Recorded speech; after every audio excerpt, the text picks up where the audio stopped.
चार शक्तिशाली राजतंत्र। 6ठी शताब्दी ईसा पूर्व के उत्तरार्ध तक आते आते हमें उत्तर भारत की राजनीति में 4 शक्तिशाली राज्यों का प्रभुत्व दिखाई देता है। ऐसा प्रतीत होता है कि 16 महाजनपदों की पारस्परिक प्रतिद्वंदिता एवं संघर्ष के फलस्वरूप अनेक छोटे जनपदों का बड़े राज्यों में विलय हो गया और इस प्रकार केवल 4 बड़े राजतंत्र ही प्रमुख रहे। अन्य महाजनपद या तो इसकी विस्तारवादी नीति के शिकार हुई अथवा वे अत्यंत महत्वहीन हो गए। महात्मा गौतम बुद्ध के समय में इन्हें 4 राजतंत्र का उत्तर भारत में राजनीति में बोलबाला था। ये राज्य हैं कौशल, वत्स, अवंती और मगध। यहाँ हम प्रत्येक के विषय में कुछ विस्तार से विवरण देंगे। कौशल उत्तर पूर्व भारत का प्रमुख राज्य था जिसकी राजधानी श्रावस्ती थी। महात्मा बुद्ध के पूर्व की कांस नामक राजा ने काशी राज्य को जीता था। जातक ग्रंथों में कंस को वाराणसिंह अथवा बनारस का अधिकारी कहने का वाला कहा गया है। कंस का पुत्र तथा उत्तराधिकारी महाकौशल हुआ। उसके समय में कौशल का काशी पूर्ण अधिकार हो गया। काशी के मिल जाने से कौशल का प्रभुत्व अत्यधिक बढ़ गया। काशी व्यापार तथा वस्त्रोद्योग का एक महत्वपूर्ण केंद्र था तथा तक्षशिला, सौवीर तथा अन्य दूरदर्शी स्थानों के साथ उसका व्यापारिक संबंध था। इस राज्य के मिल जाने से कौशल की राजनैतिक तथा आर्थिक समृद्धि बढ़ गई। पूर्व में उसका प्रतिद्वंदी राज्य मगध था। कौशल तथा मगध के बीच वैमनस्य का मुख्य कारण काशी का राज्य था जिसकी सीमाएं दोनों ही राज्यों को स्पर्श करती थीं।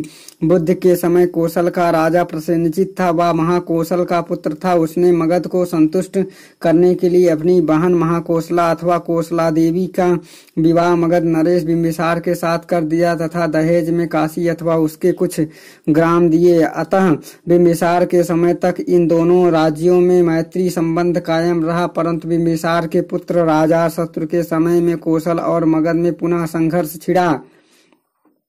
संयुक्त निकाय में प्रसेनजित तथा अजातशत्रु के संघर्ष का विवरण मिलता है। ज्ञात होता है कि प्रथम युद्ध में अजातशत्रु ने प्रसेनजित को परास्त किया तथा उसने भागकर श्रावस्ती में शरण ली, किंतु दूसरी बार अजातशत्रु पराजित हुआ और बंदी बना लिया गया। कालांतर में प्रसेनजित ने मगध से संधि कर लेना ही श्रेष्ठकर समझा और उसने अपनी पुत्री वज्रा का विवाह अजातशत्रु से कर दिया। काशी के ग्राम जो प्रसेनजित ने बिंबिसार की मृत्यु के पश्चात वापस लिए थे पुनः अजातशत्रु को सौंप दिए।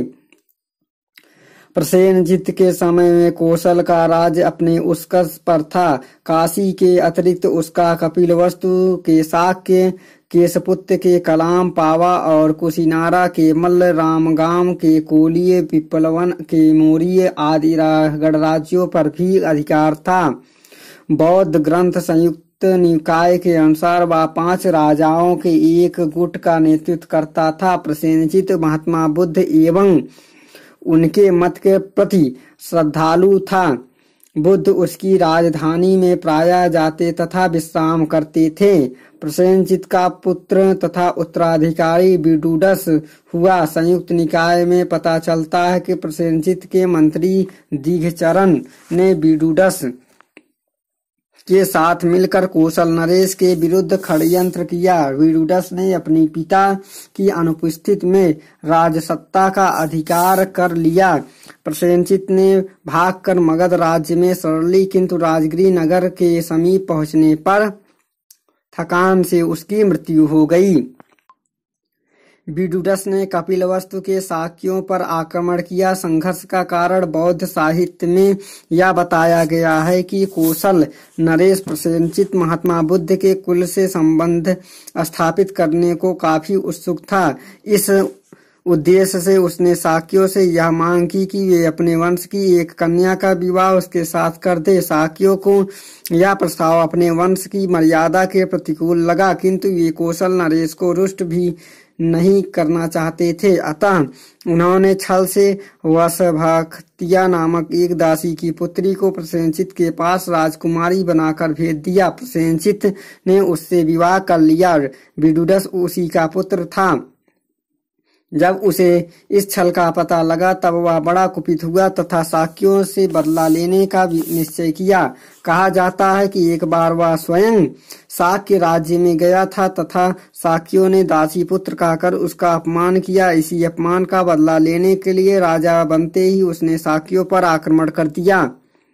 वे पराजित हुए तथा नगर के पुरुषों, स्त्रियों और बच्चों का भीषण संहार किया। उसमें से अनेक ने भागकर अपनी जान बचाई, किंतु विदुरस को अपने दुष्कृत्यों का फल तुरंत मिला। शाक्यों के संहार के बाद जब वह अपनी पूरी सेना के साथ वापस लौट रहा था तो अचिरावती राप्ती नदी के बाढ़ में अपनी पूरी सेना के साथ नष्ट हो गया।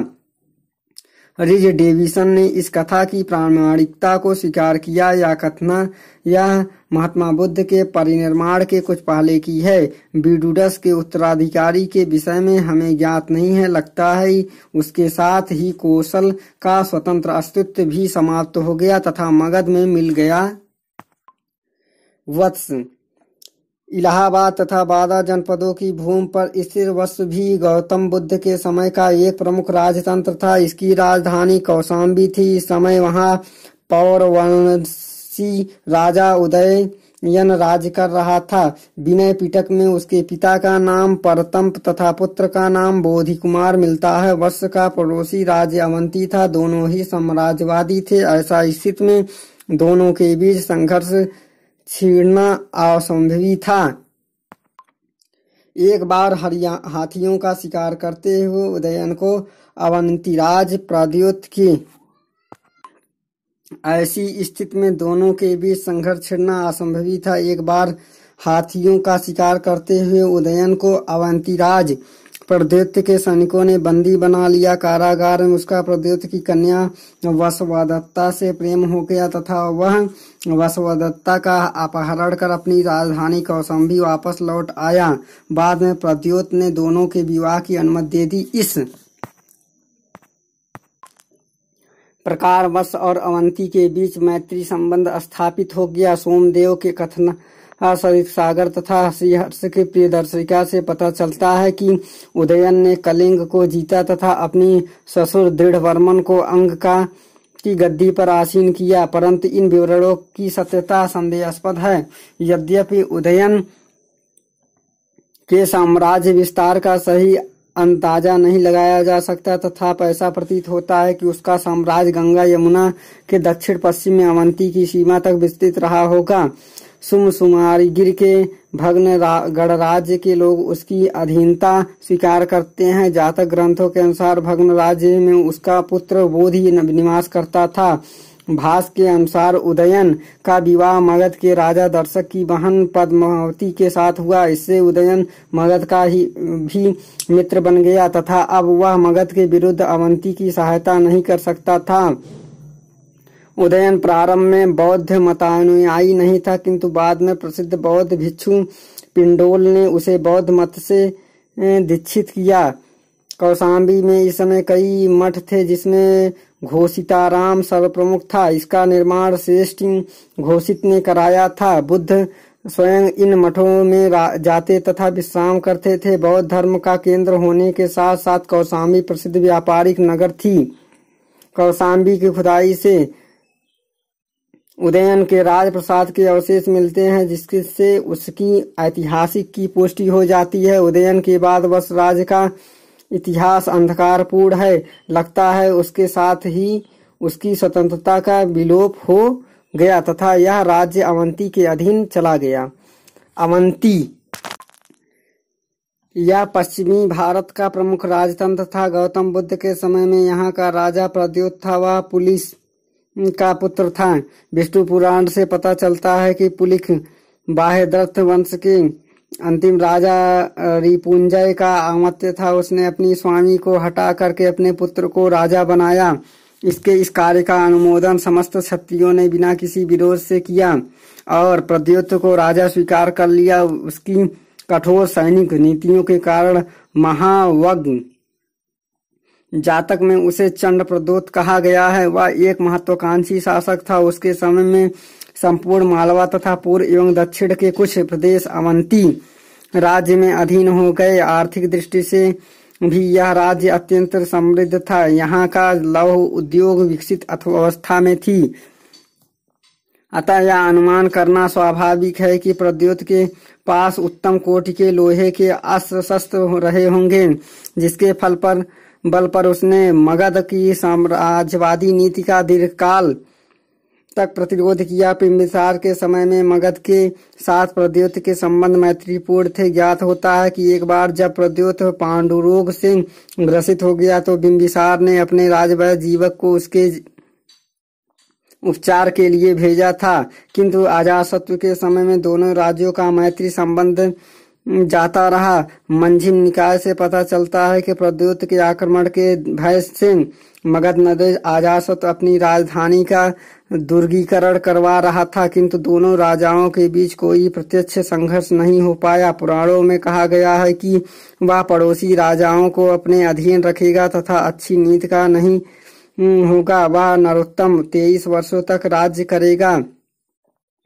प्रद्योत के बाद अपने बौद्ध पुरोहित महाकश्यप के प्रभाव से बौद्ध बन गया। अवंती बौद्ध धर्म का प्रमुख केंद्र बन गया। वहां अनेक प्रसिद्ध भिक्षु तथा भिक्षुणियां निवास करते थे। प्रद्योत के बाद उसका पुत्र पालक अवंती का राजा हुआ। परशिष्ट वर्मन से पता चलता है कि पालक ने वर्ष राज्य पर आक्रमण कर उसकी राजधानी कौशाम्बी पर अधिकार कर लिया। संभवतः उसने अपने पुत्र विशाखयुध को कौशाम्बी का उपराजा बनाया था।